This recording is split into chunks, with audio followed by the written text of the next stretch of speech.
Terrific. Janie, have you run into or met or heard the young man that's sitting next to her over there, new recording artist for Curb Records named Mo Pitney? He just came over and said hello to me at our last break. I was so pleased to meet him, and I told him that he and Tia, these are the people that Ray Price lived for. These are the ones that he wanted to see coming after him. Yeah. Well, he would have loved both of them. Mo comes out of a bluegrass background. So how did Ray Price touch your life musically? Well, I sit back. I'm trying to stay out of the magic here today is what I've told everybody. I'm just back here soaking it in. But I never got to meet him. I never got to see him live, ever. Got to hear stories about him from people in town. But, you know, I traveled and played bluegrass music, but country music was always around. My dad was a steel guitar fan, and he's a player. And Buddy Emmons, he's a huge fan of Buddy Emmons. I was being a fan and had to go up to Buddy in the break and say, Buddy, can I please get a picture with you so I can send it to my dad? And my dad was thrilled about that. But Dad had all them old Ray Price records, and I listened to them in the car with him or on a record player at home. And that's how I learned the song that I'm going to sing later on. But well, you've picked a good one. Well, I have, I think. It's one of my favorites. It's Don't You Come on up and share it with us. All right. Mo Pitney is going to have his first record out shortly. By the time that this gets on the air somewhere, it could very possibly already be out. But he and Tia, I think of all the young people that I've met recently in this business, they have this music and this life in their hearts. It's not something that they've contrived or made up to try to be on top of the latest fad or something. These two really believe in their music and are sticking to their guns. And I guess, Tia, you can answer this. You've been here a little longer than Mo has. Do people come up to you and try to encourage you? Okay, you need to be more modern. You need to get in the type of music they're playing on the radio and all? Well, when I first moved to town, that was kind of the thing, you know, and of course, me being straight out of the country and moving to Nashville, you're just trying to hear what everybody has to say to get your name out there. But I think I learned early on, my grandmother loved traditional country music, and that's what I was raised in. And so that's kind of all I knew, really. And I don't think I could be very poppy, even if I tried to be. But one thing that really stands out in my mind as you're asking me this question was that night that I was watching Ray be interviewed. One of the things that he said, they were talking about, you know, when he had went through that phase where he was kind of trying to sound like Hank Williams, and then he had to figure out his own sound. And one of the quote, and I hear this in my mind a lot of times when I'm doing things, but he said, the thing is you've got to be yourself. That's where it's at.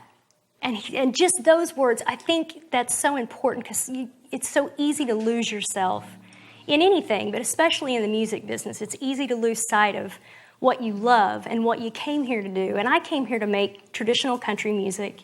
And I'm just thankful that there's an audience out there that still wants to hear it and that we have opportunities like this to be able to get it out there and let people know that it's still alive and there are still people out there trying to keep it going, you know. Well, people like you and Mo will help keep it alive. Sing us a song, Mo Pitney, ladies and gentlemen.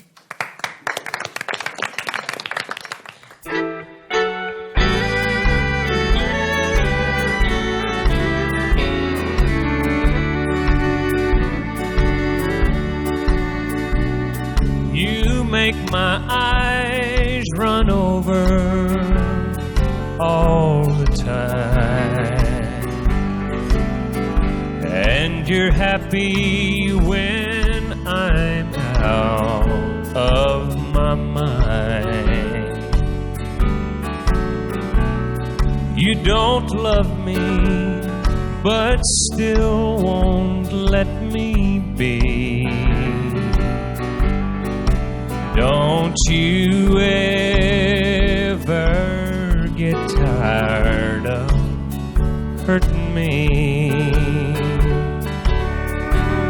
You must think I look bad with a smile, for you haven't let me wear one in such a long, long while. Still I keep running back. Why must this be? Don't you ever get tired of hurting me?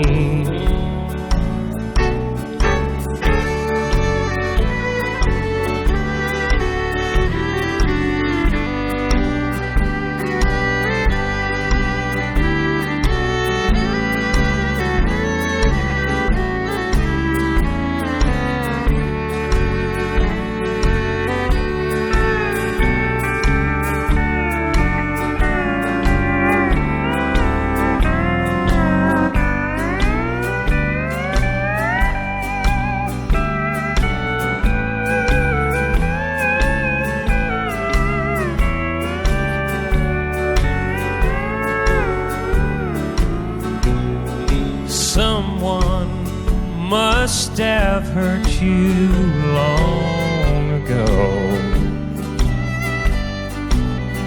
But why take revenge on the one who loves you so? You don't need me, but you won't set me free. Don't you ever get tired of hurting me? You must think I look back with a smile, for you haven't let me wear one in such a long, long while. Still I keep running back. Why must this be? Don't you ever get tired of hurting me?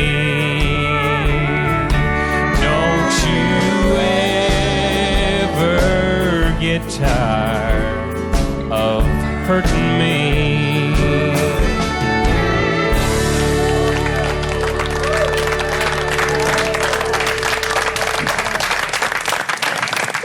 Mo Pitney. Great job, Mo. Thank you. Of course, that's another fantastic. Hank Cochran.